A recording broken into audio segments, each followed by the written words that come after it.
Bonjour à tous, nouvelle vidéo. Aujourd'hui, je vais vous parler d'un nouveau vaisseau que j'ai acheté, d'un nouveau Lego qui vient prendre sa place dans la collection. Honnêtement, il est assez spectaculaire, je vais vous le montrer, il est juste là. Et ça me permettra aussi de mettre en avant le créateur de ce MOC, vu que c'est un MOC, de le mettre en avant, de vous montrer un peu son travail, ça peut vous intéresser. Comme ça, là, de le voir à côté de moi, ça vous donne une idée un peu du bébé. Ouais, c'est franchement une des plus belles pièces du coup que j'aurai maintenant dans ma collection. Et comme ça, donc, de le voir à côté de moi, vous pouvez un peu vous faire une idée de la taille qu'il fait. Alors, je suis pas forcément très grand, mais je suis assez large de base.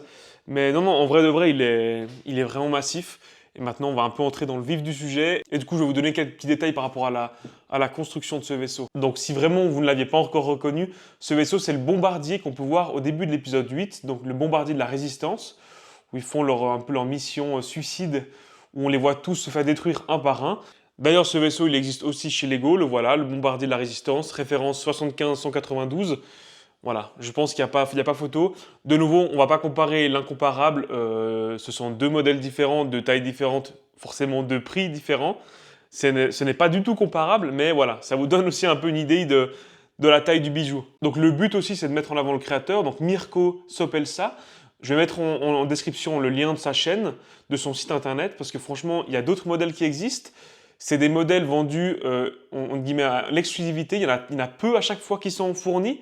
Donc, voilà, faut un peu se tenir au courant si vous voulez pouvoir vous procurer les manuels de ces vaisseaux-là. Mais donc, depuis son site, vous pourrez voir celui-là, voir ses autres créations. Donc, ce mec, il crée un manuel que j'ai là. Donc, il crée un manuel exprès pour. Je vous montrerai un peu plus en détail après. Mais honnêtement, c'est beau, c'est très très beau. Rien à dire. Honnêtement, en termes de qualité, je trouve qu'on dépasse la qualité des vaisseaux UCS. Donc, jusque-là, rien à dire. Il fournit les stickers, il fournit les figurines, enfin ça je vais y revenir. Mais du coup ce créateur il a un site internet, donc je peux seulement vous conseiller d'aller le regarder. Parce que franchement en tant que fan, quand j'ai découvert ça, j'étais abasourdi honnêtement. Parce que moi qui suis plus dans la collection pure que dans la création, voir des mecs qui ont vraiment l'inspiration, l'imagination pour arriver à créer des œuvres comme ça, moi, chapeau. Autrement, tout est pour tout. Le vaisseau contient 5141 briques. Donc voilà, on peut clairement comparer ce vaisseau-là à un UCS normal. Et du coup, pour savoir un petit peu qu'est-ce qui est fourni lorsqu'on achète le vaisseau chez lui, on a une planche de stickers.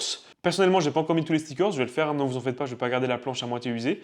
On a un manuel. Honnêtement, le manuel, j'ai rien à dire. Pour moi, c'est une œuvre d'art. C'est-à-dire que, je veux dire, le mec, il n'a pas seulement inventé un vaisseau et basta. Il a créé un manuel, il décrit le processus de la conceptualisation à la réalisation, il détaille tout. Mais du coup, à part le manuel et les stickers, on va avoir les 3 figurines qui sont fournies avec. Je me souviens plus trop si dans le film ils sont 3 ou... Là, il n'y en a que 3. À mon avis, il n'y en a sûrement plus que ça. Va savoir. Honnêtement, je pourrais pas dire. J'avoue que là, j'ai un petit manque de culture. J'aurais dû me renseigner avant de faire la vidéo. C'est pas bien grave. Mais voilà, on a 3 figurines qui sont fournies avec. Donc maintenant, on va parler un peu plus en détail du vaisseau. Donc qu'est-ce qu'on a déjà en termes d'armement? On va avoir 2 tourelles. Ce sont les mêmes plus ou moins que celles du vaisseau officiel. Donc 2 tourelles où on peut faire s'asseoir un pilote. On a 2 tourelles rotatives à l'arrière. Voilà, c'est l'armement un peu de défense du vaisseau.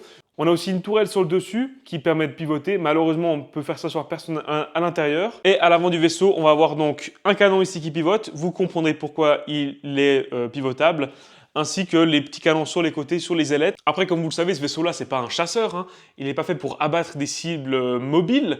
Au contraire, ce vaisseau est un bombardier. Du coup, bien évidemment que dans ce vaisseau-là, on va retrouver donc le lieu de stockage de toutes les bombes qui seront prêtes à être larguées. Et donc ces bombes, elles sont là, derrière ce panneau qui s'ouvre. On voit en guillemets le stock des bombes, comme celles qui sont sur la petite plaquette noire. Donc voilà, toutes les bombes sont là. Donc voilà un petit peu ce qui est de l'armement de ce vaisseau. Maintenant, j'ai envie un peu de vous montrer toutes les parties qui s'allument. Donc la possibilité d'allumer les parties grâce aux LED qui sont faites dans le vaisseau. Tout est branché déjà. Donc cette fois, en ouvrant ce panneau-là, c'est le même qui s'ouvre de l'autre côté, je vais le faire pour moi, c'est plus simple. En fait, on va avoir accès donc, à la batterie. Du coup, une fois qu'on a allumé les LED, qu'est-ce qu'on a? On va déjà avoir les 6 réacteurs à l'arrière, tous qui disposent d'une LED bleue. Ça donne vraiment un effet supplémentaire au vaisseau. Franchement, c'est chapeau, c'est super joli comme ça. Mais on n'a pas seulement les réacteurs qui s'allument, on a aussi le cockpit. Et dans ce cockpit qui s'allume, on peut faire s'asseoir 2 personnages. On peut imaginer le pilote ainsi que le tireur, la personne qui va larguer les bombes. Donc on a un petit LED, il y a beaucoup d'écrans, beaucoup de détails. Franchement, c'est vraiment très joli. Et donc la dernière partie qui s'allume, ça se trouve derrière ce panneau-là. C'est comme dans le film, on a donc l'échelle qui donne accès, en guillemets, en haut du vaisseau. Donc c'est là où le personnage va tomber, va quand même réussir à finalement larguer les bombes, etc. Donc en gros, ça représente là, et on a un petit LED en haut qui permet justement d'éclairer cette zone-là. Personnellement, moi, c'est la première fois que j'ai un vaisseau avec des LED. Moi, j'ai jamais acheté des LED à part pour mes UCS.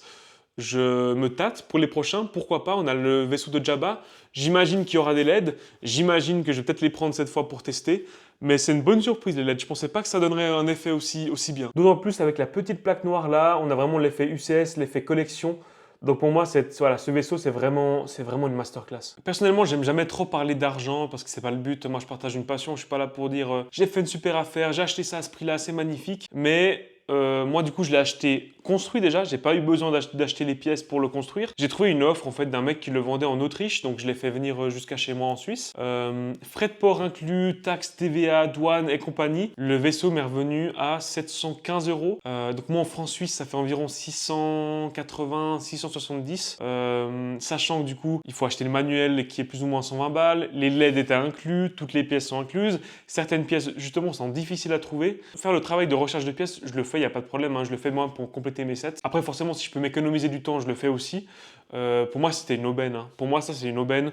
Je l'ai trouvé à d'autres endroits. Les mecs le vendent environ à 1200 euros. Autrement, comme je vous l'ai dit, allez faire un tour sur le site du mec. Il est en description. Mirko Sopelsa. Il fait vraiment des belles œuvres. Il a fait un U-Wing. Donc, le U-Wing, si vous le savez, c'est le vaisseau dans Scarif, dans la bataille de Scarif, dans Rogue One. C'est un vaisseau que j'adore. Il en a fait un. Malheureusement, il date de 2016, je crois. Donc, forcément, comme vous pouvez l'imaginer, il est plus disponible. Il n'y a plus de manuel, il n'y a plus de stickers, il n'y a plus rien. Je suis alerté. Je suis en alerte. Si je le vois en vente, je n'hésiterai pas à poser un petit billet dessus parce que pour moi, vraiment, en tant que collectionneur, c'est vraiment des très, très, très, très, très belles pièces. Honnêtement, rien à dire. Et du coup, pour les personnes qui sont intéressées à l'acheter, donc ça, c'est le B-Project, il s'appelle sur le site, c'est le B-Project. Il y a encore des manuels qui sont en vente, j'ai vu. J'ai pas regardé pour les LED, par contre, ça, je vous laisse aller check si vous êtes vraiment intéressé. Les manuels sont disponibles. Maintenant, moi, si vous devez acheter les pièces, je vous conseille deux sites, à la limite. Le site Lego, officiel, tout bêtement, on peut acheter des pièces, mais c'est pas là-bas que c'est le moins cher. Mais comme il a beaucoup de pièces, ça vaut la peine de peut-être faire une grosse commande chez lui et de compléter via d'autres sites. Je sais pas, honnêtement, je fais pas tellement ça. Moi, c'est peut-être ce que je vous propose de faire. Et d'autres sites pour compléter les pièces qui vous manqueraient, ce serait éventuellement Bricklink. N'hésitez pas à partager d'autres sites dans les commentaires. Si vous avez d'autres idées de sites où vous pouvez commander vos pièces. Moi, quand je commande, c'est Bricklink ou le site Lego. J'ai jamais commandé ailleurs. Donc ceux qui ont peut-être des astuces ou des trucs, n'hésitez pas à les donner. Du coup, j'ai un peu tout dit. J'espère pour ceux qui ne connaissaient pas du tout le vaisseau, pas le créateur non plus, ça vous donnera envie d'aller vous intéresser un peu à son travail. Comme je l'ai dit avant, le site est dans la description. Vraiment une très belle pièce. Et puis voilà, sur ce, je vous souhaite une excellente journée. Je vous dis à très vite pour une prochaine vidéo. Ciao!